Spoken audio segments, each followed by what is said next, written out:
आप सभी का हमारे यूट्यूब चैनल अध्यापक मंत्रा पर स्वागत है। तो ये आपका नियोजित शिक्षकों के लिए जो सक्षमता परीक्षा है उसका विज्ञापन जारी हो गया है। तो ये आपकी मुजफ्फरपुर के न्यूज़पेपर की आपकी दैनिक भास्कर की कटिंग है, जिसमें दिया गया है कि बिहार विद्यालय परीक्षा समिति पटना बिहार विद्यालय विशिष्ट शिक्षक नियमावली 2023 के नियम 4 के परिप्रेक्ष्य में स्थानीय निकाय के शिक्षकों की सक्षमता परीक्षा 2024 के आयोजन एवं उक्त परीक्षा में सम्मिलित होने हेतु आवेदन पत्र भरे जाने के संबंध में आवश्यक सूचना है, जिसमें आपका पूरा दे रखा है, पूरा विवरण है, जिसमें शिक्षकों के विषय दिए रखे हैं कि प्राथमिक क्लास के जो बच्चे होंगे उनके लिए आपके क्या विषय हैं। तो प्राथमिक विद्यालय के शिक्षक अभ्यर्थियों को भाषा के अंतर्गत अंग्रेजी भाषा एवं हिंदी अथवा उर्दू अथवा बांग्ला में से किसी एक भाषा की परीक्षा देनी होगी। जैसे कि शिक्षकों के विषय हैं, एक साइड विषय दिए गए हैं, दूसरी साइड विषय कोड दिया गया है। फिर ऐसे ही माध्यमिक शिक्षक वालों का भी दिया गया है, 9 से 10 तक के वालों को। फिर उच्च माध्यमिक 11 से 12 वालों के भी आपके दिए गए हैं, विषय कोड भी दिया गया है, क्रमांक संख्या भी दी गई है।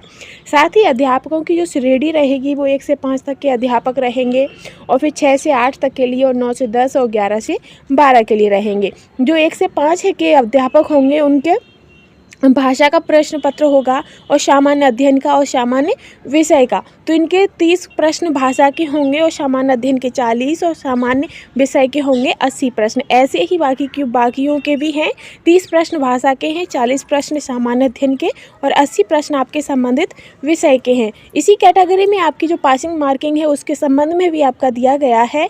जो आपका सामान्य वर्ग के जो अभ्यर्थी होंगे उनका 40% पर उन्हें पास करना पड़ेगा, यानी कि 150 में से आपके 60 नंबर आने चाहिए। ठीक है, तो अगर उनके 160 नंबर आने चाहिए तो मेरे हिसाब से तो आप लोगों के 60 नंबर तो आप ले ही आओगे। इतनी मेहनत तो आप कर, इतने दिनों से बच्चों को पढ़ा रहे हैं, और आगे भी आपकी जो सक्षमता परीक्षा की आप तैयारी करोगे तो 50 नंबर और 60 नंबर लाना तो आपके लिए कोई ज़्यादा बड़ी बात नहीं होगी। और क्योंकि जब सबसे हाईएस्ट जो आपकी मार्किंग जाएगी वो 40% है, बाकी की किसी की 35 है, किसी की 44 है, तो आपके नंबर आ जाएगा। बस आपको थोड़ी सी मेहनत करने की ज़रूरत है, और इसमें पूरा विवरण दे रखा है। अगर आपको इसकी PDF चाहिए तो आप हमारे डिस्क्रिप्शन में लिंक दिया गया है, वहाँ से आप PDF को डाउनलोड कर सकते हैं। साथ ही इसमें पूरा आपका दे रखा है, जो आपका एग्ज़ाम होगा वो ऑनलाइन बेसिस पर आपका एग्ज़ाम होगा। तो ऑनलाइन बेसिस पर आपकी जो उसकी ट्रेनिंग भी कराई जा रही है, जो डाइट है, डाइट पर आपकी डेली शाम को 7:30 से 9:30 बजे तक आपकी ट्रेनिंग कराई जाएगी कि कैसे आपको ऑनलाइन परीक्षा देनी है, कैसे कंप्यूटर पर आपको एग्ज़ाम अटेम्प्ट करना है। अगर आपको और कोई जानकारी चाहिए तो आप हमें कमेंट करके पूछ भी सकते हैं, और ऐसे ही लेटेस्ट अपडेट के लिए चैनल के साथ बने रहिएगा। थैंक्स फॉर वॉचिंग फ्रेंड्स, आप सभी का हमारे चैनल पर स्वागत है। तो आज हम बात करने वाले हैं सक्षमता परीक्षा हेतु जो मार्गदर्शिका का जो लेटर आया है उसमें क्या दिया गया है, उसमें पूरी आपकी डिटेल दी गई है। हम उसी संबंध में बात करेंगे कि शिक्षा विभाग की तरफ से ये लेटर जारी हुआ है। प्रेषक कन्हैया प्रसाद श्रीवास्तव ने ये आपका लेटर दिया है, जिसका विषय है बिहार विद्यालय विशिष्ट शिक्षक नियमावली 2023 के नियम 4 के आलोक में स्थानीय निकाय शिक्षकों हेतु सक्षमता परीक्षा आयोजित करने के लिए मार्गदर्शिका उपलब्ध कराने के संबंध में। जिसमें दिया गया है कि निर्देशानुसार उपयुक्त विषयक विभागीय अधिसूचना संख्या दिनांक निम्न में के आलोक में बिहार विद्यालय विशिष्ट शिक्षक नियमावली 2023 के नियम 4 के आलोक में स्थानीय निकाय शिक्षकों हेतु सक्षमता परीक्षा संचालन हेतु मार्गदर्शिका संलग्न है। तो संलग्न मार्गदर्शिका पर सक्षम प्राधिकार का अनुमोदन प्राप्त है, जिसमें आपका दिया गया है, ये अनुमोदन है आपका, जिसमें इनके श्री कन्हैया प्रसाद श्रीवास्तव के साइन भी हो रहे हैं। जिसमें दिया गया है कि बिहार सरकार शिक्षा विभाग की जो मार्गदर्शिका है, जिसमें आपका पृष्ठभूमि का है कि बिहार विद्यालय विशिष्ट शिक्षक नियमावली 2023 के नियम के आलोक में कार्यरत स्थानीय निकाय शिक्षकों का सक्षमता परीक्षा लिया जाना है। इस नियमावली के तहत स्थानीय निकाय द्वारा नियुक्त सभी शिक्षकों को सक्षमता परीक्षा उत्तीर्ण करना आवश्यक है, तथा सक्षमता परीक्षा उत्तीर्ण होने एवं ऐसी सक्षमता परीक्षा के उपरांत आवंटित विद्यालय में योगदान के पश्चात वे विशिष्ट शिक्षक कहलाएंगे। सक्षमता परीक्षा के उपरांत आवंटित विद्यालय में योगदान करने की तिथि से इनका जिला स्तर एकल संवर्ग होगा। संरचना इसकी होगी कि सक्षमता परीक्षा के जो प्रश्न होंगे वो आपके बहुविकल्पी प्रश्न होंगे, और प्रत्येक प्रश्न के लिए आपको 1 अंक मिलेगा, और कोई भी आपकी नेगेटिव मार्किंग नहीं होगी। ठीक है, फिर आता है तीसरा पॉइंट है आपका कि परीक्षा का विषय। परीक्षा का विषय क्या होगा, तो राज्य के प्राथमिक, मध्य माध्यमिक, उच्च माध्यमिक कक्षाओं के लिए निर्धारित पाठ्यक्रम अनुसार पढ़ाए जाने वाले सभी विषयों से आपके क्वेश्चन पूछे जाएंगे। जो तो अभी तक आप पढ़ाते रहे हो, जिस कैटेगरी पे आप थे उसमें जो सब्जेक्ट आप पढ़ा रहे थे उन्हीं से संबंधित आपके क्वेश्चंस पूछे जाएंगे। फिर आता है आपका पाठ्यक्रम। तो पाठ्यक्रम क्या होगा, तो आपका जो पाठ्यक्रम जो बीपीएससी की तरफ से ट्री 1 का जो आपका एग्जाम हुआ था और ट्री 2 का, वही आपका निर्धारित पाठ्यक्रम होगा इसका। और प्रश्न पत्र का पैटर्न कैसा होगा, तो जो आपकी सक्षमता परीक्षा होगी उसमें 150 क्वेश्चन आपके वस्तुनिष्ठ होंगे, जिनमें से जो आपका प्राइमरी लेवल के जो पेपर है उसमें भाषा के 30 प्रश्न होंगे और सामान्य अध्ययन के 40 होंगे प्रश्न, और जो आपका विषय होगा उसके 80 प्रश्न होंगे। ठीक है। फिर आपका आता है कक्षा 6 से 8 के लिए जो अध्यापकों के लिए जो एग्ज़ाम होगा, जिसमें आपके प्रश्नों की संख्या 150 ही होगी। भाषा से आपके 30 क्वेश्चन आएंगे, सामान्य अध्ययन से 40 क्वेश्चन आएंगे और संबंधित विषय से आपके 80 क्वेश्चंस आएंगे। ठीक है। तो फिर आगे दिया गया है आपका 9 to 10 के लिए, जिसमें विषय आप कितने ही रहेंगे, और जो मैंने आपको पहले बताया था वही सब प्रक्रिया इसमें भी है। भाषा से 30 क्वेश्चन है, सामान्य अध्ययन के 40 और संबंधित विषय से 80 क्वेश्चन है। फिर आपसे पूछा जाएगा कि आपकी अर्हता क्या होनी चाहिए, तो आपको स्थानीय निकायों द्वारा राज्य के प्राथमिक, मध्य माध्यमिक, उच्च माध्यमिक विद्यालय में नियुक्त एवं कार्यरत शिक्षक पुस्तकालय सहित आपके पास अर्हता होनी चाहिए कि हाँ आप यहाँ पढ़ा रहे थे। ठीक है।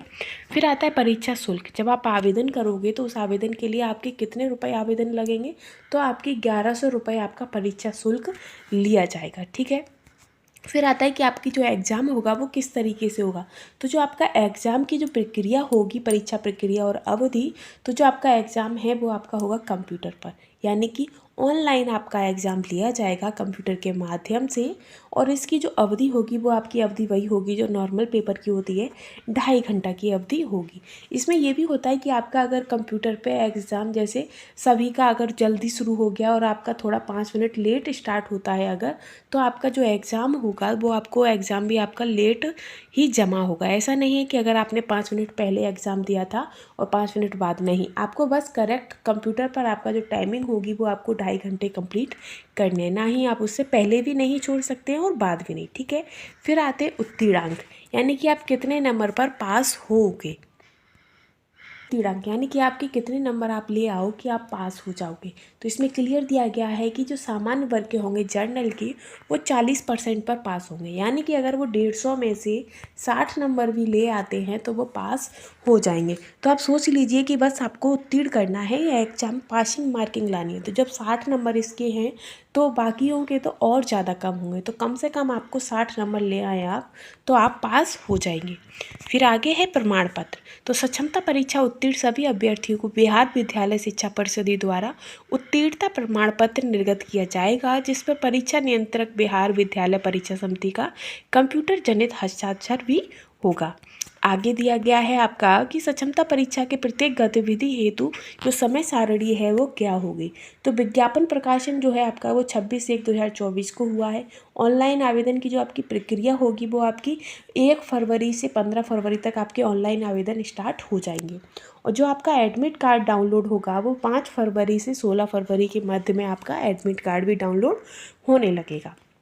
फिर है कि डाउनलोड किए गए एडमिट कार्ड को जिला कार्यक्रम पता वेतन भुगतान पंजी से कर भौतिक हस्ताक्षर के उपरांत अपलोड करना होगा। फिर इसके बाद 6 से 16 तक आपकी भौतिक जो होगा वो उसके बाद अपलोड हो जाएंगे। फिर जो आपकी परीक्षा होगी वो 26 फरवरी से 13 मार्च तक आपका एग्ज़ाम होगा, यानी कि आपके पास बहुत ही कम टाइम बचा है। एक तरीके से कहें तो आपके पास सिर्फ और सिर्फ 1 महीना ही है, और 1 महीना जब है तो आप मान के चलिए कि आपके पास सिर्फ और सिर्फ 20 दिन ही है अपने एग्ज़ाम की तैयारी करने के लिए, क्योंकि 26 तारीख से आपके एग्ज़ाम से स्टार्ट हो जाएंगे और 13 मार्च तक आपके एग्ज़ाम्स चलेंगे। फिर आगे है कि एडमिट कार्ड पर हस्ताक्षर करने से पूर्व शिक्षक अभ्यर्थी का आधार कार्ड नियोजन इकाई द्वारा निर्गत नियुक्ति पत्र एवं फोटो का मिलान कर ही हस्ताक्षर करेंगे। विशेष अनुदेशन ये होगा आपका कि परीक्षा फॉर्म प्रपत्र एवं विज्ञप्ति विभागीय अनुमोदन उपरांत जारी किया जाएगा। शिक्षक अभ्यर्थी द्वारा सक्षमता परीक्षा हेतु आवेदन पत्र बिहार विद्यालय परीक्षा समिति के पोर्टल पर ऑनलाइन भरा जाएगा। परीक्षा फॉर्म भरते समय शिक्षक अभ्यर्थी द्वारा खासकर पिता का नाम, पति का नाम, जन्म तिथि, योगदान की तिथि इत्यादि भरा जाएगा, जो कि आपका एकदम क्लियर होना चाहिए। अगर आपका गलत होता है तो आप उसे रिजेक्ट भी किया जा सकता है। फिर है कि शिक्षक अभ्यर्थी द्वारा परीक्षा फॉर्म भरते समय निम्नांकित अभिलेख अपलोड करने होंगे। यानी कि क्या क्या डॉक्यूमेंट्स आपके लगेंगे, तो आपका आधार कार्ड लगेगा, मैट्रिक का प्रमाण पत्र लगेगा, आपने टेट, सीटेट या एस्टेट जो उत्तीर्ण किया है उसका आपको प्रमाण पत्र लगेगा, शैक्षणिक प्रमाण पत्र लगेगा, प्रशैक्षणिक प्रमाण पत्र लगेगा और नियोजन इकाई द्वारा जारी नियुक्ति पत्र भी लगेगा। यानी कि आप जहाँ पर नियोजन हो, अभी जहाँ पर आप अभी पढ़ा रहे हो, उसका जो नियुक्ति पत्र होगा वो भी आपका इसमें लगेगा। फिर है कि परीक्षा फॉर्म भरते समय शिक्षक अभ्यर्थी को 3 जिलों का विकल्प देना अनिवार्य होगा। आपको अपने 3 जिलों के विकल्प भी देना होगा। उसी हिसाब से आपका जो परीक्षा समिति है वो विद्यालय का आवंटन विभाग द्वारा किया जाएगा। इसी तरीके से इसमें आगे और भी दिया है कि शिक्षक अभ्यर्थी द्वारा भरे गए आवेदन सबमिट करने के उपरांत संबंधित जिला के जिला कार्यक्रम पदाधिकारी के लॉगिन में जाएगा। तत्पश्चात जिला कार्यक्रम पदाधिकारी द्वारा जांचोपरांत इसे अंतिम रूप से सबमिट किया जाएगा, जिस पर जिला कार्यक्रम पदाधिकारी का डिजिटल हस्ताक्षर अंकित होगा। सत्यापन के दौरान जिला कार्यक्रम पदाधिकारी वास्तव में यह आश्वस्त हो लेंगे कि शिक्षक अभ्यर्थी सक्षम स्थानीय निकाय द्वारा वास्तव में नियोजित शिक्षक है। और आपका थंब इम्प्रेशन भी लिया जाएगा और जो आपकी आंखों की जो रेटिना होती है उनको भी स्कैन किया जाएगा और बिहार विद्यालय परीक्षा समिति द्वारा चयनित होगा। आंखों की जो पुतलियों का जो सत्यापन का भी मिलान होगा। फिर है एडमिट कार्ड जो आपका होगा उसका QR कोड और बार कोड दोनों अंकित होंगे। फिर है कि प्रत्येक परीक्षा केंद्र के लिए आवंटित अभ्यर्थियों के जो सीटिंग अरेंजमेंट होगा वो यथावती ही रहेगा। ध्यान रखा जाएगा कि एक ही विषय का अभ्यर्थी एक ही स्थान पर बैठेगा। फिर है कि परीक्षा केंद्र पर एडमिट कार्ड का वीक्षक केंद्राधीक्षक का हस्ताक्षर एवं मोहर लगेगा। परीक्षा केंद्र पर परीक्षा के दौरान प्रत्येक शिक्षक अभ्यर्थी का थंब इम्प्रेशन और जो आपकी रेटिना सत्यापन भी होगा। परीक्षा के बाद मूल एडमिट कार्ड शिक्षक अभ्यर्थी द्वारा संबंधित जिला के जिला कार्यक्रम पदाधिकारी को समर्पित किया जाएगा। इस दौरान जिला कार्यक्रम पदाधिकारी द्वारा शिक्षक अभ्यर्थियों का थंब इम्प्रेशन एवं एरिस रिकॉग्निशन का मिलान किया जाएगा एवं मूल एडमिट कार्ड और पोर्टल पर अपलोड कर दिया जाएगा। एडमिट कार्ड कार्यालय में सुरक्षित रहेंगे। ये हो गया आपका क्लियर। और परीक्षा देने के पश्चात मूल एडमिट कार्ड गुम होने की स्थिति में शिक्षक अभ्यर्थियों को दोबारा सक्षमता परीक्षा देना होगा। फिर ये पूरा है कि और वैसे जिनको अभी ऑनलाइन परीक्षा होगी तो उसकी प्रैक्टिस के लिए करने की सलाह दी जा रही है और कहा जा रहा है कि जो आपकी प्रैक्टिस है वो नज़दीकी विद्यालय के ICT लैब में संध्या 5 बजे के बाद नज़दीकी प्राथमिक शिक्षक प्रशिक्षण संस्थान यानी कि डाइट पर आपका होगा 7:30 बजे से 9:30 बजे तक आपका प्रशिक्षण या प्रैक्टिस कराई जाएगी। वैसे ये टाइमिंग बहुत गलत है सर्दियों को देखते हुए, लेकिन कुछ पाने के लिए कुछ खोना तो पड़ता ही है। तो आपको 7:30 से 9:30 बजे तक आपको प्रैक्टिस करनी होगी। वहाँ जाकर आपको सिखाया जाएगा कि कंप्यूटर पर कैसे एग्ज़ाम देना है, वो पूरा आपको बताया जाएगा। फिर है कि सक्षमता परीक्षा उत्तीर्ण के पश्चात सभी उत्तीर्ण अभ्यर्थियों का विद्यालय आवंटन के पूर्व काउंसलिंग होगी, जिसमें उनके प्रमाण पत्रों की जाँच की जाएगी और थंब इम्प्रेशन और रेटिना को भी मिलाया जाएगा। जिला कार्यक्रम पदाधिकारी यह ध्यान रखेंगे कि सभी प्रकार के न्यायालयीय प्राधिकरण में विचाराधीन मामलों से संबंधित अभ्यर्थियों का सक्षमता परीक्षा आवेदन पत्र सबमिट नहीं होगा। ये हो गया आपका क्लियर। अपलोड कर नियमानुसार अग्रतर कार्रवाई की जाएगी। तो ये पूरा आपकी मार्गदर्शिका हो गई कि कैसे क्या होना है, कैसे क्या क्वेश्चन आएंगे, कैसा क्या आपका सिलेबस रहेगा। और फ्रेंड्स, अगर आपको सक्षमता परीक्षा के लिए तैयारी करनी है तो आप हमारे चैनल को लाइक शेयर सब्सक्राइब कर लीजिएगा। हमारे चैनल पर आपको 30 दिन तक लगातार मॉक टेस्ट कराए जाएंगे, क्विक रिवीजन आपका कराया जाएगा, क्योंकि कम समय है तो ज़्यादा डीपली पढ़ने से कोई फ़ायदा नहीं है। हम कम समय में ज़्यादा से ज़्यादा जानकारी एकत्र करेंगे। तो थैंक्स फॉर वॉचिंग।